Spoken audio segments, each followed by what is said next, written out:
Bismillah walhamdulillah wassalatu wassalamu ala rasulillah Sayyidina Muhammad bin Abdullah wa ala alihi wa sahbihi wa man walah wa la hawla wa la quwwata illa billah. Rabbi syrah li sadri wa yassir li amri wahlul 'uqdatam min lisani yafqahu qawli wasaddid lisani wahdi qalbi bihaqqi sayyidina Muhammadin nabi sallallahu alaihi wasallam. Dusturakum ya ahlal dargi wa ya ahlal batin wa ya ahlal nubati wa ya ahlal nur. Amma ba'd. Jamaah semuanya yang dirahmati oleh Allah Subhanahu wa taala, alhamdulillah. Allah Subhanahu wa taala masih mengizinkan dan mentakdir kita untuk sama-sama hadir di tempat yang mulia ini, sama-sama beriktikaf di masjid yang mulia ini, duduk mempelajari ilmunya Nabi SAW. Semoga duduknya kita menjadikan kita kelak duduk bersama Rasulullah di surganya Allah Subhanahu wa ta'ala. Dan semoga kita semua dan keluarga kita diberi panjang umur, sehat walafiat, terkabul segala hajat, setelah itu diberi kesempurnaan husnul khatimah, amin Allahumma amin. Kita masuk pada hikmah yang ke 98. Qala al-Imam Ibnu Athaillah As-Sakandari radhiyallahu anhu wa nafa'na bihi fid dharain amin. Mata au hashaka min khalqihi fa'lam annahu yuridu an yaftaha laka babal unsi bihi. Mata au hashaka, kapan Allah itu menjadikan kamu jauh atau merasa menyendiri, min khalqihi, dari makhluknya Allah, jauh dari kepentingan makhluk, yang dipentingkan kepentingan Allah. Fa'lam, maka ketahuilah, annahu, sesungguhnya Allah, yuridu, menghendaki, an yaftahalaka babal unsi bihi, membuka untukmu babal unsi, pada pintu kecintaan atau kegandrungan bihi, dengan Allah. Manusia niku diciptakan oleh Allah sebagai makhluk sosial. Memang harus saling mengenal. Ya. Di dalam Al-Quran Allah Subhanahu wa ta'ala berfirman, ya ayuhan nasu inna khalaqnakum min dzakarin wa untha wa ja'alnakum syu'uban wa qabaila lita'arafu. Wahai manusia, sesungguhnya aku ciptakan kalian min dzakarin, dari laki-laki, wa untha, dan perempuan, wa ja'alnakum syu'uban wa qabaila, dan aku jadikan kalian syu'uban, suku-suku yang lebih unggul, wa qabaila, dan suku-suku yang biasa. Ya. Itu bukan tujuannya untuk saling bangga diri atau menghinakan, tapi li ta'arufu. Karena memang suku itu kan macam-macam. Ada yang lebih mulia dari yang lainnya. Contoh Arab niku lebih mulia dari selain Arab secara suku ya. Kenapa? Karena di situ ada Nabi Muhammad. Akhirnya suku Arab, bangsa Arab terangkat. Secara suku ada yang diunggulkan, ada yang biasa. Yes, kados kula jenengan nek wong Jawa kan enten sing ningrat, enten sing wong biasa. Itu tujuannya Allah nyiptakan, ada yang ningrat, ada yang biasa. Yang ningrat bukan untuk merendahkan yang biasa bukan untuk nyembah-nyembah atau Apa nggih? Mengagung-agungkan berlebihan sama yang ningrat, tidak. Semuanya hamba Allah untuk saling mengenal, saling mendukung untuk menuju ridho Allah Subhanahu wa taala. Kalau zaman dulu yang ningrat keturunan raja, jadilah pemimpin yang baik. Atau zaman sekarang yang punya jabatan jadi pejabat yang baik. Yang enggak ningrat, enggak punya darah biru, darah abang. Ono darah biru, istilah. Sing darahnya merah alias orang biasa, jadilah rakyat yang baik, yang taat aturan, sehingga akan sama-sama menuju kemajuan, menuju keberkahan. Tujuan Allah menciptakan beda-beda itu, ada yang ningrat, ada yang biasa, ada yang darah biru, ada yang darah merah, mungkin ada yang darah kuning. Itu semua untuk lita'arufu, saling mengenal. Kalau sudah saling mengenal gimana? Maka di ayat lain Allah menyebutkan wa ta'awanu 'alal birri wat taqwa wa la ta'awanu 'alal itsmi wal 'udwan.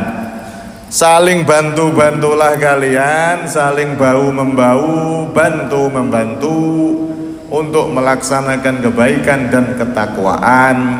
Jangan bantu-membantu untuk melaksanakan kedzaliman dan kedurhakaan atau kemaksiatan. Di sini Allah Subhanahu wa taala memang menciptakan kita itu jadi makhluk sosial yang mau tidak mau membutuhkan satu sama lainnya. Cuman saat kita berinteraksi, bersosial dengan sesama manusia, bersosial dengan masyarakat dan lain-lain, di posisi kita masing-masing, jangan sampai interaksi sosial kita dengan masyarakat ternyata malah kita gandrung sama manusia. Akhirnya enggak gandrung sama Allah, mengutamakan manusia, enggak peduli sama Allah lagi. Nah ini yang jadi titik pembahasan. Menungso niku nek misale dhewean pas tesih al jomblo niku serasa hidup sendiri, terus gak enak kabeh. Dia gandrung pengen dapat pasangan gitu. Nah wis entuk pasangan, pengen duwe momongan. Nah wis duwe momongan, oh pengen duwe iki, duwe ko sak teruse lah. Wis niku episode yang sudah dilalui masing-masing. Nah manusia ini punya watak untuk gandrung seneng kalih yang dibutuhkan. Jomblo ya seneng pengen cepet entuk jodoh, sing entuk jodoh pengen entuk momongan, sing gak ada duit pengen duit terus seperti itu. Akan tetapi senengnya kula jenengan niku sama semua yang ada di dunia ini, makhluknya Allah semua ini, jangan sampai menjadikan kita itu ternyata lupa kepada Allah Subhanahu wa taala. Di dalam hadis Nabi SAW, beliau menerangkan inna akrabakum minni majlisan yaumal qiyamah ahasinukum akhlaqan al-muwaddi'una aknafan alladina ya'lifuna wa yu'lafun. Yang intinya yang paling dekat dengan Nabi itu nanti di hari kiamat yaitu umatnya yang interaksi dengan sesama itu dengan akhlak yang baik. Dia membawa cinta dan juga dicintai. Dia lembut terhadap sesama, rahmat terhadap sesama. Interaksinya, sosialnya dengan masyarakat dengan akhlak yang diajarkan Nabi, sehingga dia tidak gandrung nemen hingga lupa sama Allah sebab sosial sama masyarakat. Kalau sudah bisa seperti itu, ini jadi orang yang paling dekat kelak di hari kiamat dengan Rasulullah SAW. Kadang kita interaksi masuk di sebuah organisasi misal, atau masuk di sebuah partai atau apalah, maka jangan sampai kecintaan kita terhadap organisasi partai itu melebihi cintanya kita kepada Allah. Gandrung kali partai ini boleh, gandrung kali organisasi ini boleh, tapi harus lebih gandrung sama Allah Subhanahu wa ta'ala. Nah, kalau ada orang yang dia itu dijauhkan oleh Allah dari gandrung-gandrung yang berlebihan terhadap semua makhluk, partai kah, organisasi kah, masyarakat kah, semuanya, dan dia berusaha untuk menjaga semua perintah-perintah Allah, gandrunge kali Gusti Allah niku luwih gede. Dia tidak cinta taat berlebihan dengan organisasi partainya hingga maksiat, ndak. Maka orang yang seperti ini iso ngerem-ngerem niku, dia berarti tanda sedang dibukakan pintu kegandrungan, pintu kedekatan oleh Allah Subhanahu wa ta'ala. Mafhum mukhalafahnya, kalau ada orang ngikuti partainya, bener salah, pokoknya partaiku harus maju, lanjut. Ngikuti organisasinya, bener apa salah, gak urus, pokoknya organisasi saya harus ini, maju. Dia tidak ngurus ini ngelanggar perintah Allah apa tidak, pokoknya fanatik buta dengan partainya, fanatik buta dengan ormasnya, fanatik buta dengan gerakannya misal. Maka orang yang seperti ini gandrung nemen, fanatik buta dengan apa itu sosialnya, dengan pergaulan interaksinya baik lewat partai ataupun lainnya tadi, itu orang yang seperti ini itu tertutup dari pintu kedekatan, pintu kecintaan dari Allah Subhanahu wa ta'ala. Lah nek kula jenengan kok iso milah-milih, nek apik ya terus, tapi nek elek enggak, saya enggak ikut.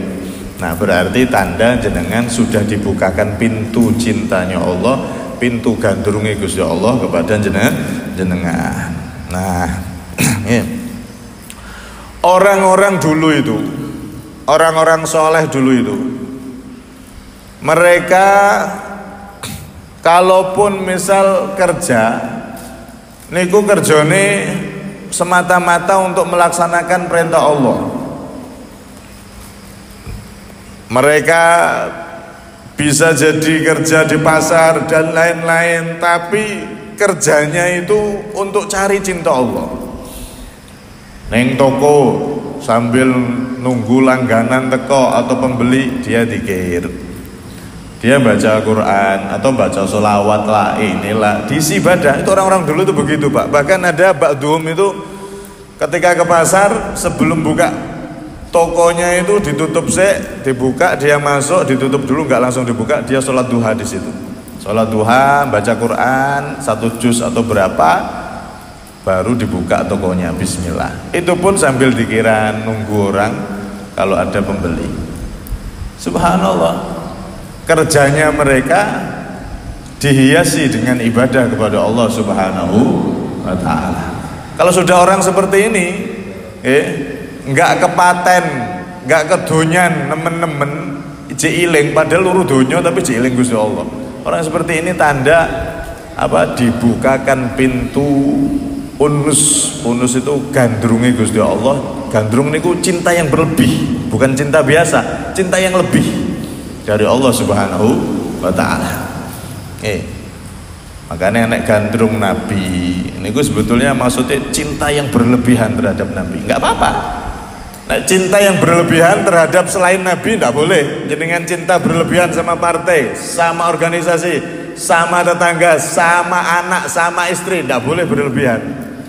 Nek istri pas maksiat yo dilekno, nek anak enggak ngaji enggak sholat yo diingetno. Wah, tapi saya cinta sama dia. Nabi lo ngongkon pukul anakmu 10 tahun enggak sholat, pukul. Justru pukulan itu adalah pukulan didikan. Justru itu adalah cinta, biar dia jadi orang yang terbiasa sholat dari kecil. Engko nek wis gede terbiasa sholat, akhirnya dadi wong selamat. 7 tahun perintah marahi kalau ndak sholat, kan begitu Rasulullah ngajari. Jangan cinta yang berlebihan, gandrung kelebihan, akhirnya nggak baik semuanya. Ya. Nah, di sini mereka orang-orang soleh itu walaupun bekerja atau apa, bergelut dalam duniawi, tapi mereka subhanallah dihiasi dengan ibadah ketika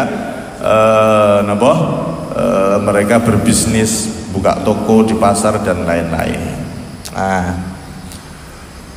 Dan mereka orang-orang yang tanda dia itu dibukakan pintu cinta besar dari Allah, itu mereka senengannya ngomong-ngomong yang bermanfaat, senengannya kumpul di tempat-tempat yang membawa manfaat. Majelis ilmu seneng iso hadir, alhamdulillah. Ndak iso ya nyemak ning omah, seneng krungu ilmu, krungu majelis ilmu, seneng krungu nasihat, seneng. Pokoknya yang berkaitan dengan Allah, dengan Rasulullah, dengan akhirat seneng. Nah, ini tanda orang yang dibukakan pintu oleh Allah untuk masuk dalam gandrung terhadap Allah, cinta yang lebih kepada Allah Subhanahu wa taala. Sebaliknya, orang itu kalau ditutup pintu oleh Allah, nah wis ditutup pintu ya berarti ndak iso apa cinta sama Allah, ndak iso. Maka dia akan dibukakan pintu-pintu gandrung terhadap selain Allah.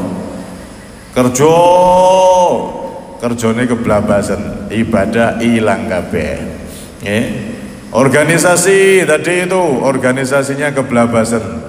Maksiat jelek pun dia dukung, bahkan dia siap berkorban nyawa, yang penting organisasi saya jaya, padahal salah, padahal maksiat, dan seterusnya.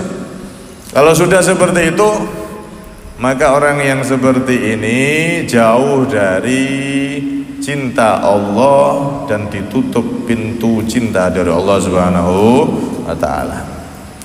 Nah, orang-orang yang mereka tertutup dari pintu cinta yang besar dari Allah itu tandanya nek ngomong kumpul senengane di tempat-tempat yang gak manfaat.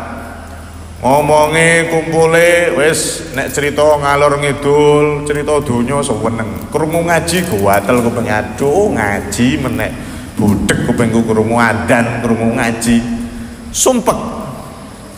Padahal kan gampang toh, nek wong ngaji, nek wong adzan ben gak keganggu ya handset kupingnya sumpel handset setel musik lah selesai. Apa meneh nek wong ngaji kok tersinggung? Wah, tersinggung saya. Lah ada apa kamu tersinggung? Ya nek pengen gak tersinggung gak usah didengerin, atau setel musik kupingnya sumpel selesai, tidur. Mau tidur mau apa terserah. Sing ngaji ben ngaji, sing boten ya boten napa-napa. Nah, orang yang tertutup dari cinta sama Allah itu bawaannya yang diomongkan, yang pengen didengarkan sesuatu yang nggak ada manfaatnya. Wis musik-musikan, jagongan wis ngalor ngidul, sing diomongno masalah bisnis ini, bisnis itu. Nggak pernah tanya bagaimana wudu sing bener ki piye, gimana sholat yang bener itu gimana, nggak pernah. Krungu, aduh apa sih alim sok alim iki. Nah, malah repot. Kadang-kadang diingetno nggak mau, malah apa? Malah ngenyek, walah so alim, wis rasa ceramah ning kene. Nah, ini orang yang seperti ini tanda dia tertutup dari pintu cinta besar dari Allah Subhanahu wa taala. Syekh Buti niku ulama Ahlus Sunnah wal Jamaah, beliau dijuluki Ghazaliyu hadaz zaman, Imam Ghazali abad ini. Itu beliau pernah bercerita bagaimana orang itu kalau sudah gandrung terhadap duniawi, cinta yang berlebihan terhadap yang duniawi, wah itu sulit diingat no. Di Damaskus itu, Damaskus Suriah di sana, beliau kan orang Suriah, sudah wafat syahid beliau, rahimahullah rahmatullah wa nafa'ana nabi. Beliau itu di Damaskus saat itu sudah terjadi pergeseran adat kebiasaan. Orang-orang dulu di Damaskus itu kalau sudah sore biasanya pun tutup kabeh ning masjid kabeh. Bengi serut paling buka jam pinten mengi wis tutup. Nah, ini sudah terjadi pergeseran. Sore sampai bengi kerja terus sampai tengah malam. Padahal para pendahulunya, orang-orang yang di daerah tersebut, pedagang-pedagang yang dulu itu orang-orang soleh. Kalau sudah sore ada majelis ilmu kayak gini, mereka ke masjid semua ngaji. Selesai ngaji ada yang buka toko sebentar, setelah itu tidur, siap-siap nanti tahajud. Nah ini dilihat oleh beliau masyarakatnya sudah bergeser, nggak kayak pendahulunya, nggak kayak mbah-mbah. Mbah-mbah yang golek dunya, wayahe maghrib sholat tutup. Wes aja diburu terus. Kan prinsipnya orang tuh kalau cari dunia kayak ngejar bayangan. Kapan bayangan itu kita kejar terus malah nggak kecekel-kecekel. Sekali-kali balik badan, nanti bayangan itu yang ngejar kita. Alias sopo, nek wayahe kerja, nek wayahe ibadah. Nah ini beliau lihat terjadi pergeseran kebiasaan. Akhirnya beliau ingatkan di majelis seperti ini krungu speaker sampai mana-mana. Beliau kan juga rutinan di masjid-masjid di daerah Damaskus itu, banyak rutinan beliau. Itu beliau ingatkan. Tapi apa kata beliau? Yang sadar, yang enggak. Yang enggak sadar itu rata-rata orang yang sudah gandrung nemen, cinta nemen terhadap dunia.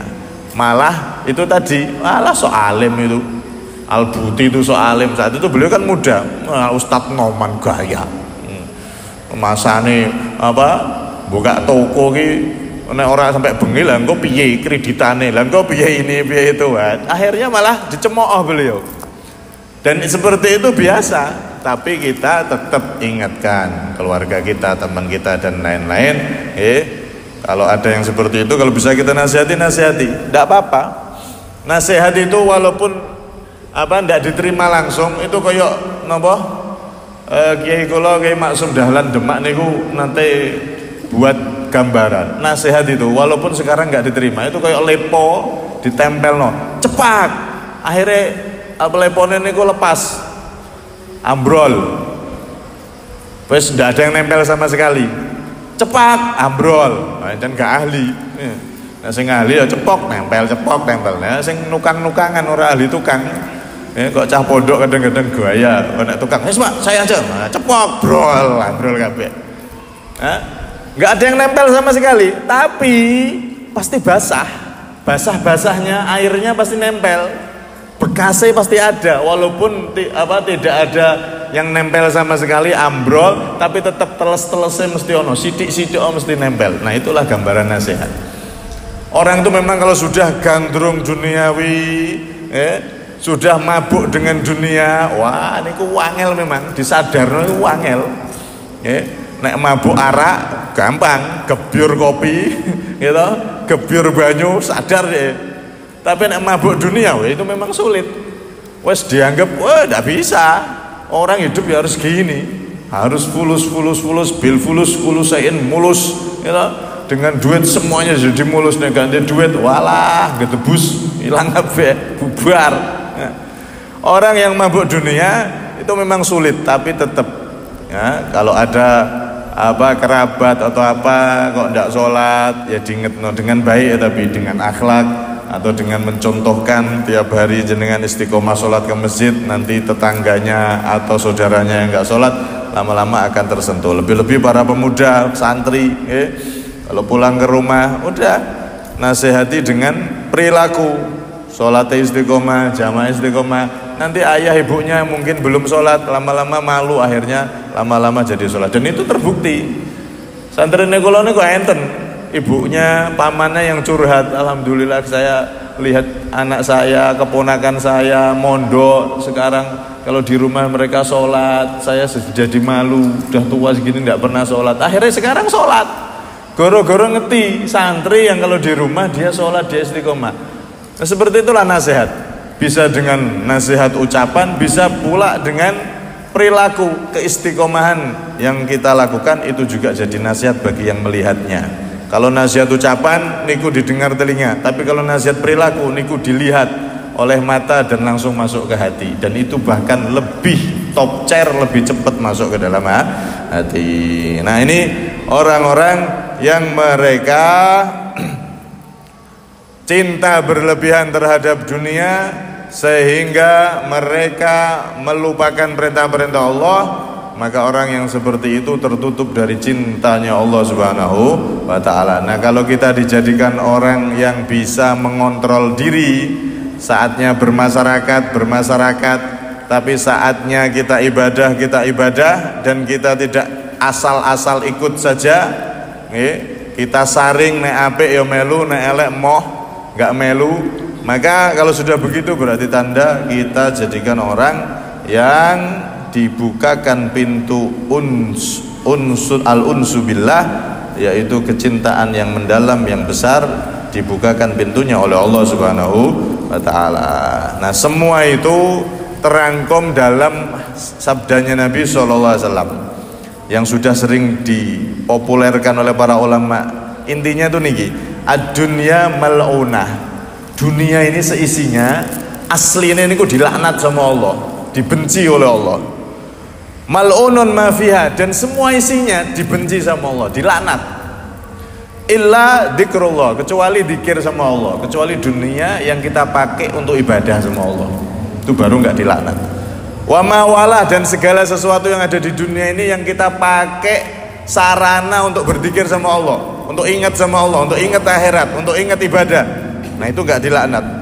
Wa aliman au muta'aliman, atau orang alim atau orang yang cari ilmu, para santri, orang yang hadir majelis. Selain itu semuanya dilaknat oleh Allah Subhanahu wa taala, artinya menjauhkan kita dari rahmat Allah, menjauhkan kita dari cintanya Allah Subhanahu wa taala. Karena itu mugi-mugi kula panjenengan dijadikan orang-orang yang dibukakan pintu oleh Allah, bisa menjadi hamba-hamba Allah yang mendapatkan cinta dari Allah Subhanahu wa taala, bukan hanya cinta biasa, tapi semoga kita mendapatkan bagian dari cinta khusus, cinta besar dari Allah Subhanahu wa taala. Nek kula panjenengan cinta sama Allah niku biasa, wajib, karena Allah pencipta, kula jenengan makhluk cinta sama penciptanya, iya harus, itu biasa. Nek kula jenengan cinta sama Nabi Muhammad SAW, ya harus, dan itu biasa karena kita umatnya beliau, ya cinta sama beliau. Tapi yang luar biasa itu kalau Allah cinta sama kita, kalau Rasulullah SAW cinta sama kita, wah itu yang luar biasa, dan itu tidak semua orang bisa. Nek presiden kita cintai, kita kenal, niku biasa, karena memang presiden kita sekarang presidennya Bapak Presiden Prabowo, wakilnya Bapak Gibran. Nah, kita kenal, kita cintai pemimpin yang sudah dilantik. Tapi nek Pak Prabowo, Pak Gibran ini kenal jenengan, nah ini sing luar biasa. Nek wong sak Indonesia kenal presidennya, kenal wakil presidennya, tapi presiden belum tentu kenal kalian jenengan, kalian kulo. Yo, jangan kan kok kenal, ketemu orang murung mesti ketemu seumur hidup gitu. Kalau ada orang rakyat Indonesia kok dikenal presiden, dikenal oleh wakil presiden, oh ini berarti rakyat yang luar biasa itu, nggak sembarangan rakyat itu, kok iso dikenal presiden, kan begitu. Nah begitu juga hamba-hamba Allah ini, cinta sama Allah semua, kita wajib cinta sama Allah. Tapi kalau dicintai sama Allah, cinta sama Nabi Muhammad, kita wajib cinta sama Nabi Muhammad. Tapi kalau dicintai Nabi Muhammad, ini yang luar biasa. Nah tanda orang yang sudah dibukakan pintu oleh Allah, dipersilahkan untuk masuk menuju cintanya Allah, adalah mereka yang gandrungnya, cintanya, fanatiknya kepada Allah Subhanahu wa taala. Cinta yang berlebihannya kepada Rasulullah sallallahu alaihi wasallam. Adapun yang lain selain Allah, selain Rasulullah, dia enggak fanatik. Dia pilih-pilih, nek apik ya yo, nek enggak dia enggak mau. Nah, cinta yang berlebihan, fanatik cuman sama Allah, fanatik cuman sama Rasulullah sallallahu alaihi wasallam. Kalau sudah begitu berarti tanda kita dipersilahkan masuk, dibukakan pintu oleh Allah menjadi hamba-hamba yang dicintai, dikenal oleh Allah, dikenal oleh Rasulullah sallallahu alaihi wasallam. Mungkin-mungkin kalau jenengan dijadikan hamba-hamba yang khusus tersebut. Amin Allahumma amin. Kurang bijak minta maaf. Assalamualaikum warahmatullahi